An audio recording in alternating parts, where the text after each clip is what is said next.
Bismillah ar-Rahman ar-Rahim, alhamdulillah, wassalatu wassalam ala rasulillahi amma ba'd. This is the second Friday of this year's Ramadan after Salat al-Asr.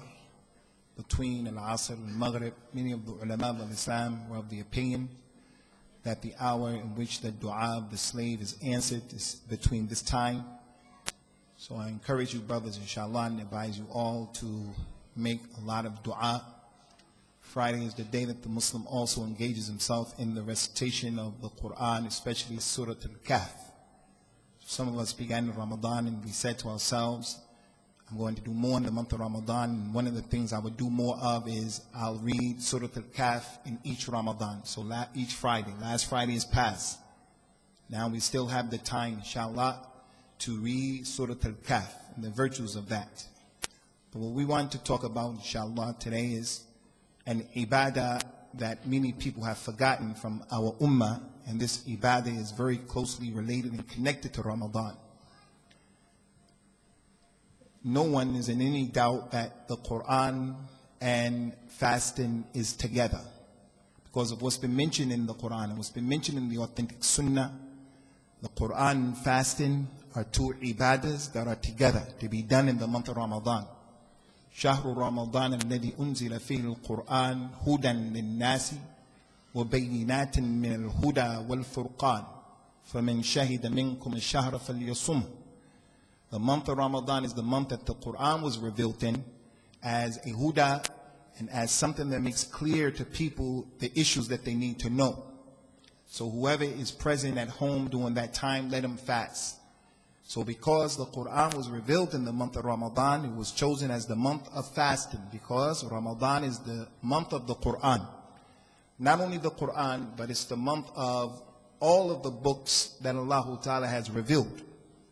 In an authentic hadith that's been collected by Imam al-Tabarani on the authority of Wa'ila, the companion of the Nabi sallallahu alayhi wa sallam, وَرَضِيَ اللَّهُ عَنْهُ, قال النبي صلى الله عليه وسلم أنزلت صحف إبراهيم أول ليلة من شهر رمضان وأنزلت التوراة ل6 مضت من رمضان وأنزل الإنجيل ل13 مضت من رمضان وأنزل الزبور ل18 خلت من رمضان وأنزل القرآن ل24 خلت من رمضان. This is important, especially for you young people, our religion.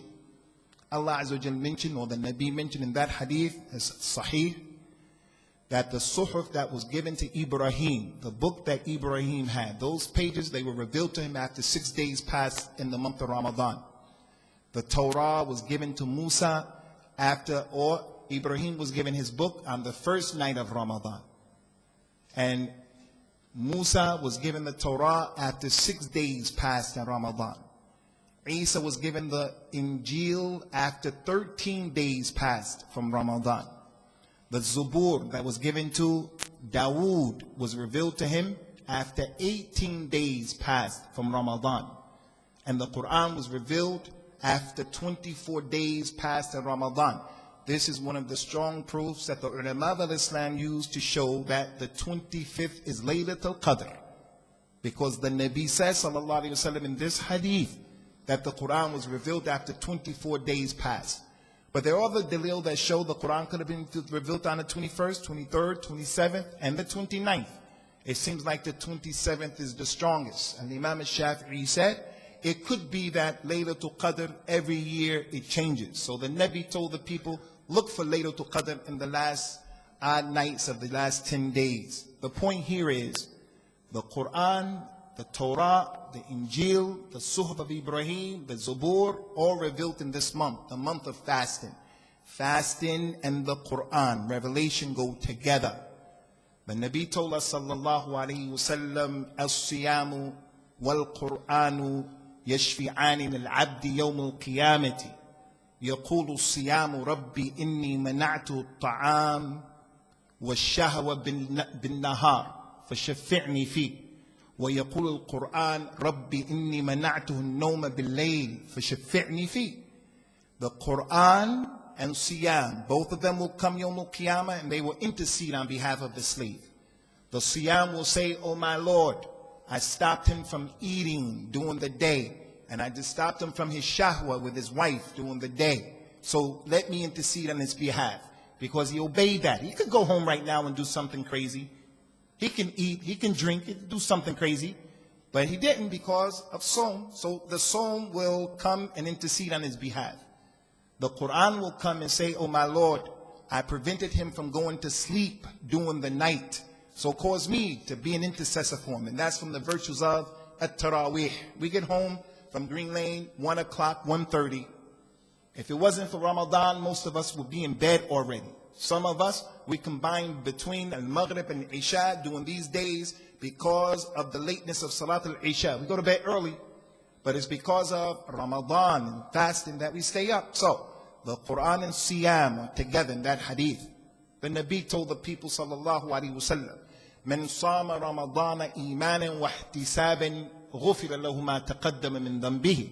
Anyone who fasts in Ramadan with iman and expecting a reward, he'll be forgiven for his sins. Another hadith, "Man qama Ramadana imanan wa ihtisaban, ghufira lahu ma taqaddama min dhanbihi." Anyone who stands up and he prays because it's Ramadan, he has iman, he thinks he's going to get a reward, he'll be forgiven for his sins. All of those hadith and the ayat, they go to show there is an irtibat, wathiq, big connection between fasting and the Quran.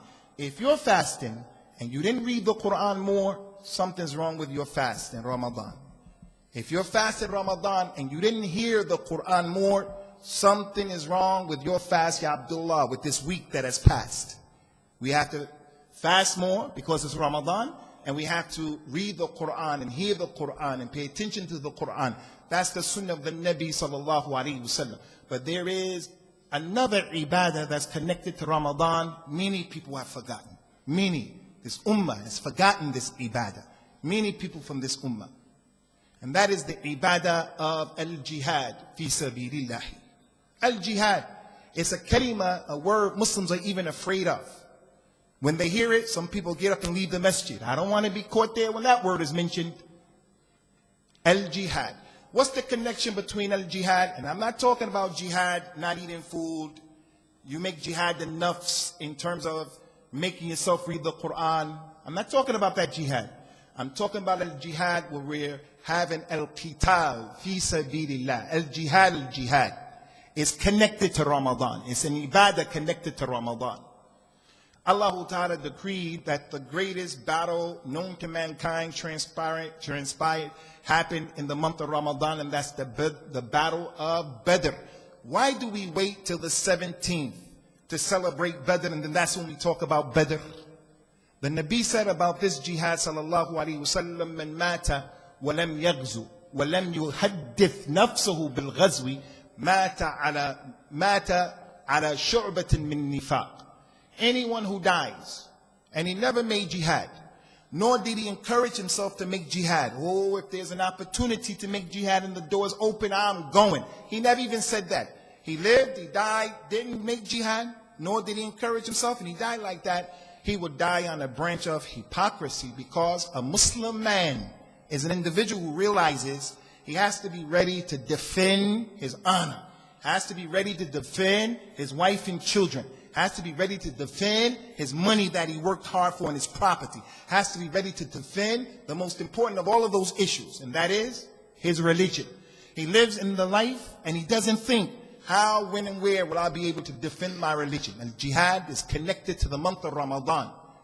In the ayat that we have read already, Allah Ta'ala mentioned in the Quran, لَقَدْ نَصَرَكُمُ اللَّهُ بِبَدْرٍ وَأَنْتُمْ أَذِلَّةٌ فَاتَّقُوا اللَّهَ لَعَلَّكُمْ تَشْكُرُونَ إِذْ تَقُولُ لِلْمُؤْمِنِينَ أَلَنْ يَكْفِيَكُمْ أَنْ يُمِدَّكُمْ رَبُّكُمْ بِثَلَاثَةِ آلَافٍ مِّنَ الْمَلَائِكَةِ مُنْزَلِينَ.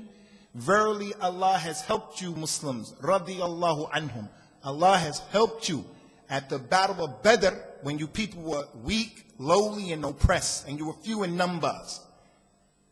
The non-Muslims were more than you, but Allah helped you at Badr. From the reasons why they were helped, because of the barakah of Ramadan, because of the tawheed that they had, because of their tamassuk with the sunnah that the Nabi, he was the example.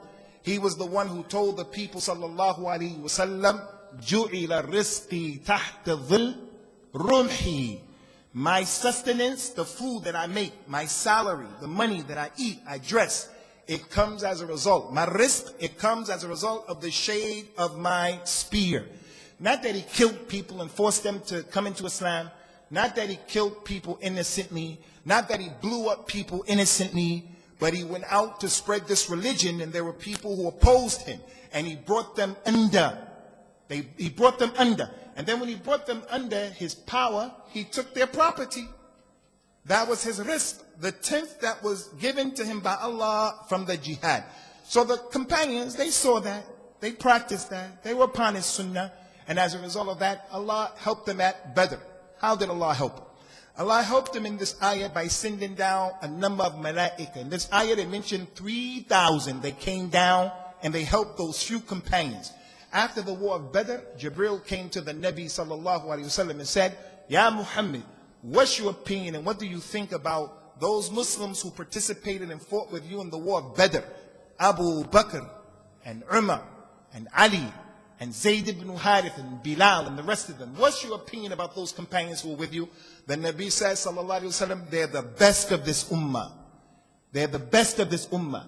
Jibril said, and also the malaika who participated with you in the war of Badr, they are the best of the malaika. So the Quran and the Sunnah shows that the malaika, they participated in the jihads with the Nabi sallallahu alaihi wasallam. But this religion, al-Islam, that we are upon, we inherited it. This religion, it didn't get established on the shoulders of angels. The angels are not the ones who put this religion on their shoulders and they carried it to mankind. They helped in the war of Badr, but the religion was established by men, by human beings, by those companions, radiyallahu anhum ajma'een. Allah Ta'ala mentioned ayat about those companions, may Allah be pleased with all of them. Min al-mu'mineen rijal, sadaqu ma ahadullah alayhi. فَمِنْهُمْ مَنْ قَضَى نَحْبَهُ وَمِنْهُمْ مَنْ يَنْتَظِرُ وَمَا بَدَّلُوا تَبْدِيلًا. From the believers are men, radiyallahu anhum, men. One of them in the month of Ramadan, Uthman ibn Affan would read the Quran in the witr, 1 rakat. Tamim al-Dari radiyallahu anhu read all of the Quran in 1 rakat. Abdullah ibn Mas'ud radiyallahu anhu read that Quran 3 times in the month of Ramadan. 1 juz of the Quran. We're saying 1 juz of the Quran. And the shaitan is coming to us and saying to us every day, it's too much. La yukallifullahu nafsan illa wus'aha. Allah is Ghafurur Rahim. I'm not going to go today. It's too much. Why when the Imam does the witr and the qunut, why does he say Sabbih isma rabbikal a'la? Why doesn't he just say the short surahs? Why does he make the long dua and the qunut and so forth and so on? Allah described those people radiyallahu anhum. He said, from them are men who, they were true to the contracts that they made with Allah Azza wa Jal. From them are those who went out and they gave their lives, fi sabilillah. And there were others who were still waiting and they didn't change anything. The companions after the death of the Nabi sallallahu alaihi wasallam, unlike the Shia of Iran and Iraq and other than them, unlike they claim, the companions did not change anything. Not the Khilafah, not the Quran, nothing. As a matter of fact, they preserved the religion. Allah described those companions radiyallahu anhum and how they carried the jihad on their shoulders. Men, human beings. Not malaika, and Allah could have made the malaika carry the deen. They helped, but it was on the shoulders of those companions. Allah mentioned in the Quran in Surah At-Tawbah, إِنَّ اللَّهَ اشْتَرَى مِنَ الْمُؤْمِنِينَ أَنفُسَهُمْ بِأَنَّ لَهُمُ الْجَنَّةِ يُقَاتِلُونَ فِي سَبِيلِ اللَّهِ يَقْتُلُونَ وَيُقْتَلُونَ وَعْدًا عَلَيْهِ حَقًّا فِي التَّوْرَاةِ وَالْإِنْجِيلِ وَالْقُرْآنِ وَمَنْ أَوْفَى بِأَهْدِهِ مِنَ اللَّهِ فاستبشروا ببيعكم الذي بايعتم به ذلك الفوز العظيم. Allah has purchased from the believers, He purchased from them their lives and their monies. And in the return, they'll get the Jannah. They fight in the cause of Allah. They kill, the enemies of al-Islam. They kill the people who try to stop La ilaha illallah from going forth. They kill them, and they're also killed by them. This is the promise of Allah Azza wa Jal that He mentioned in the Torah, in the Injil, in the Quran, and who is better than the promise that He gave than Allah. So be happy, have the bushra, be happy concerning this information that Allah Ta'ala is giving you, because that's truly the true felicity. So what's the point here? Ikhwani, what's the point here? The point here is we have a religious responsibility in the month of Ramadan, outside of the month of Ramadan, to see the bigger picture, to stop complaining. We have it good here in the UK. We have it good. We're going to go back to our homes. There are those of us, we won't take the time out to try to read Surah Al-Kahf, and it's in your best interest. There are those of us who won't make dua. There are those of us who won't go to Salat al-Maghrib or al-Isha in the Masjid. There are those of us who won't make Salat al-Tarawih. There are those of us who, we're not going to make the sajda of a shukr from the ibadat in this month that we should make a lot. We have a religious responsibility when you get tired, when you're thirsty, when you're hungry, when you feel it's hot and the day is long. We have a responsibility to say, you have to be like those people who carry this religion. So I want to share with you two ayats, inshallah, and we'll finish with this. And the reason why I want to share these two ayats is because of the virtues of coming to the masjid and learning the book of Allah. Two ayats. The Nabi told us, sallallahu alayhi wa sallam, اجتمع قوم في بيت من بيوت الله يتلون كتاب الله ويتدارسونه فيما بينهم إلا نزلت عليهم السكينة وغشتهم الرحمة وحفت بهم الملائكة وذكرهم الله في من عنده. No people ever come together in one of the masajid, in the house of Allah. They read the Quran between themselves. They study the Quran between themselves. Whenever they do that, the sakina comes down. The rahmah of Allah comes down upon them for sitting, for learning. The malaika come down and they surround them to participate. And Allah mentions those people who are learning His Quran with those in the sky, the malaika. The Nabi told the people, sallallahu alayhi wa sallam, ta'allimu al-Quran, فَإِنَّهُ يَأْتِي شَفِيعٌ لَكُمْ. Learn the Quran. It will come as an intercessor for you if you learn it. The Nabi told the people, sallallahu alayhi wa sallam, لأن يغدو أحدكم إلى المسجد فيقرأ أو يتعلم آيتين من كتاب الله خير له من ناقتين وثلاثة خير له من ثلاث وأربع خير له من أربع ومن أعداد ذلك من الإبل. If one of you goes to the masjid and you read 2 ayat, or you learn 2 ayat, or you read 3 ayat, you learn 3 ayat, you read 4 ayat, or you learn 4 ayat, that's better for him than going to get 2 camels or 3 camels or 4 camels. You sit in the masjid and you read Surah Al-Kahf, over 100 ayat, 110 ayat. That's better for you than going to get 110 camels. But we don't look at the Quran like that. We don't look at the Quran like that. Al-Muhim, the ayat that we want to deal with, Ikhwani, is an ayat that's in Surah Al-Baqarah, ayat 251. Allah Azza wa Jalla, He mentioned in this ayat that was revealed in this month, Tabaraka wa Ta'ala, وَلَوْلَا دَفْعُ اللَّهِ النَّاسَ بَعْضُهُمْ بِبَعْضٍ لَفَسَدَتِ الْأَرْضِ وَلَكِنَّ اللَّهَ ذُو فَضْلٍ عَلَى الْعَالَمِينَ. If it wasn't for the fact that Allah checked one group of people by using another group of people with jihad, if Allah didn't check one group of people by using another group of people, then there will be fasad in the earth. The earth will be fitna and fasad and problems. But Allah is dhu fadl ala al-alameen, because He legislated jihad. This is a fadl and a rahmah on the people. Because if it wasn't a group of people to stand up to stop other people from doing things, there's going to be fitna and fasad. That's in Surah Al-Baqarah. The other ayat is in Surah Al-Hajj, ayat number 40. Is similar to the first ayat. And Allah, by mentioning this ayat and is similar to the first, Allah didn't mention it to waste time. He's above that. He mentioned it to let the people know. When things are repeated in the Quran or the Sunnah, it's to let you know this thing is important. فَإِنَّ مَعَ الْعُسْرِ عُسْرًا إِنَّ مَعَ الْعُسْرِ يُسْرًا. That is repeated twice, so you won't have any doubt. Those ayat that are repeated, ad-dinu nasiha, ad-dinu nasiha, ad-dinu nasiha. Pay attention, it's important. فَبِأَيِّ آلَاءِ رَبِّكُمَا تُكَذِّبَانِ. Allah didn't mention those things just to waste time. Hasha lillah.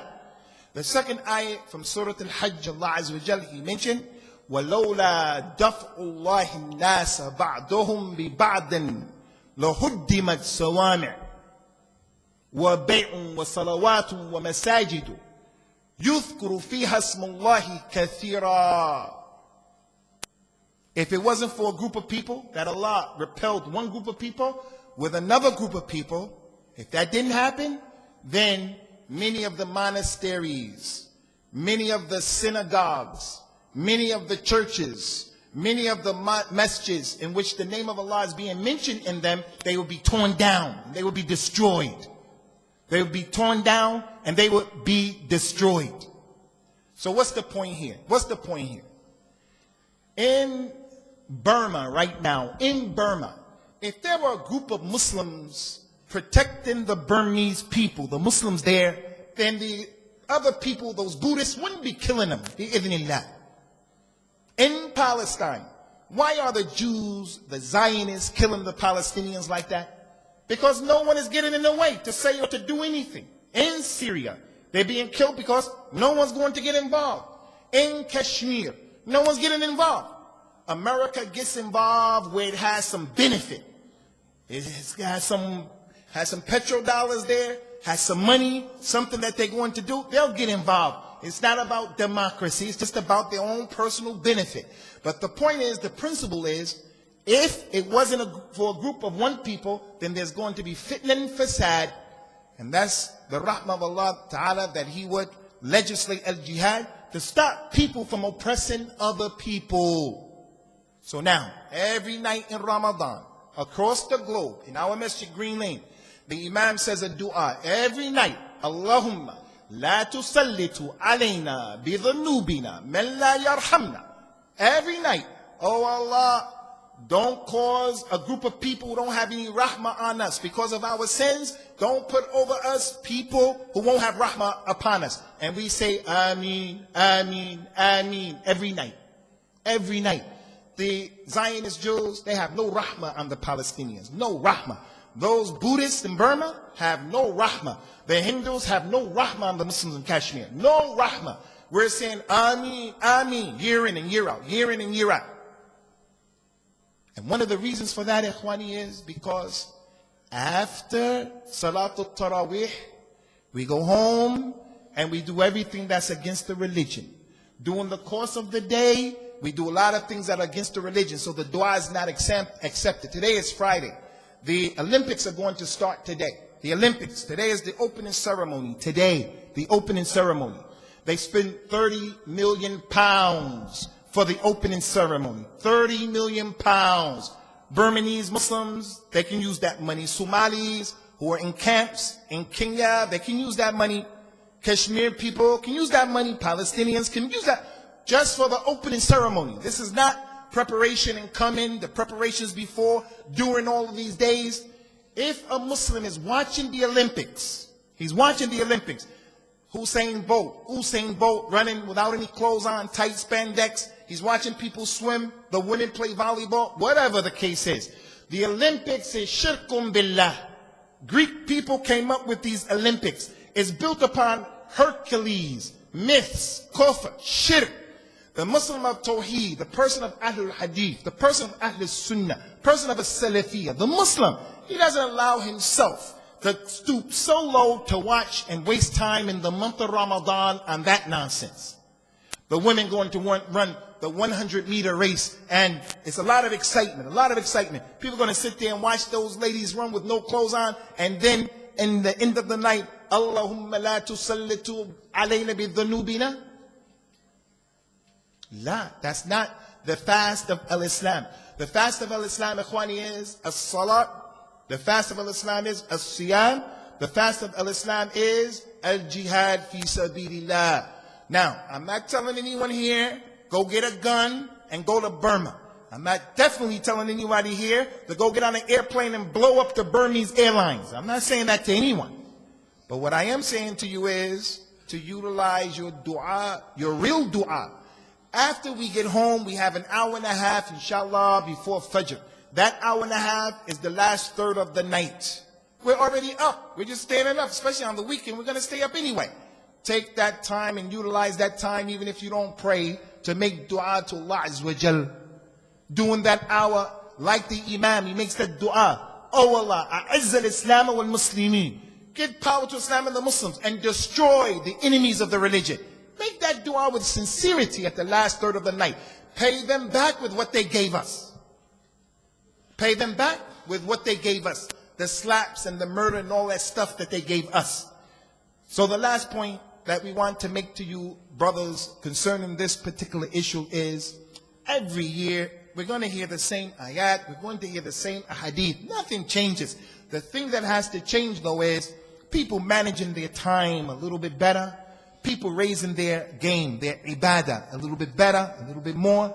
The fact that this is a golden opportunity. You have to evaluate yourself. This last week that went by, Friday to Thursday was the first week. Made some mistakes here and there, missed some salats in the masjid here and there, did some good things here and there, but this new week is going to be better. We're still in the first third of Ramadan. The first 10 days didn't come, it didn't finish yet. This is the 8th day. This Friday is the 8th day. Now we're about to go into the 9th day tonight after Salat al-Maghrib, inshallah ta'ala. So let us take advantage of this opportunity in making dua for the mujahideen, in being a group of people who talk to themselves. The nafs, it says, I hope I get an opportunity to go somewhere in the land to defend the religion, and not just be so concerned with how many samosas I'm going to eat, and how much water I'm going to drink, and how long the days are, and how just complain. As for those companions, radiyallahu anhum, that's why they were the examples of the deen. They were the examples, because they didn't hesitate to make any sacrifice, and they didn't complain to the Nabi sallallahu alayhi wa sallam. So this month, Ramadan, is the month of jihad, the jihad of qital. I end this with a question that Allah put towards you. A number of questions, but I only mention one. He said in the Quran subhanahu wa ta'ala, Ya ayyuhalladhina amanu, ma lakum idha qila lakum infiru fi sabilillahi thaqaltum ila al-ard.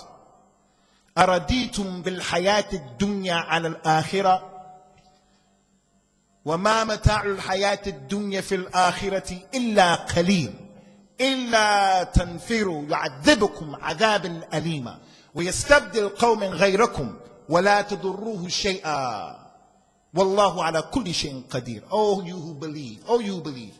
Why is it when you're called and you're encouraged and you're invited to go out fi sabilillah, not 40 days Jamaat al-Tabligh fi sabilillah, to go out and fight fi sabilillah to prove the deen and your iman, why when that invitation is made you hold on to the earth and you don't go out, you refuse?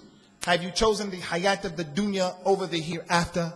The hayat of the dunya in comparison to the hereafter is only a little bit. If you don't go out and you don't participate in the jihad, then Allah Azza wa Jal, He's going to give you a tremendous punishment, and He's going to change you with another group of people. People are better than you, and you won't be able to harm Allah one bit, and Allah is capable of doing all things. That's just one ayat from a number of ayats that ask that question. Ya ayyuhalladhina amanu hal adullukum ala tijaratin tunjikum min adhabin alim تؤمنون بالله ورسوله وتجاهدون في سبيل الله بأموالكم وأنفسكم ذلكم خير لكم إن كنتم تعلمون يغفر لكم ذنوبكم ويدخلكم جنات تجري من تحتها الأنهار ومساكن طيبة في جنات عدن ذلك الفوز العظيم وأخرى تحبونها نصر من الله وفتح قريب وبشر المؤمنين. Questions after questions in jihad. Why are we not going out? Oh, you believe. Should I not invite you to a tijara that will please you? And the ayat went on and it went on. So Allah didn't put it on us that we got to go out and make jihad, because that ain't our issue right now. But we have the ability to make dua. We have the ability to stay in the masjid to read Surah Al-Kahf. We have the ability not to go home and to turn on the TV. We have the ability to say to our family members, hey, those Olympics, haram. Haram. People say, Abu, you're mutshaddid. Do you believe it's okay? A man from Pakistan is going to the Olympics this year. He's going to swim.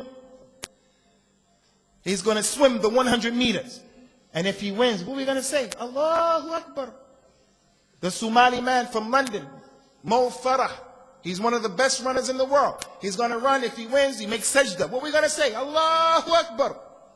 No. Watching that, haram.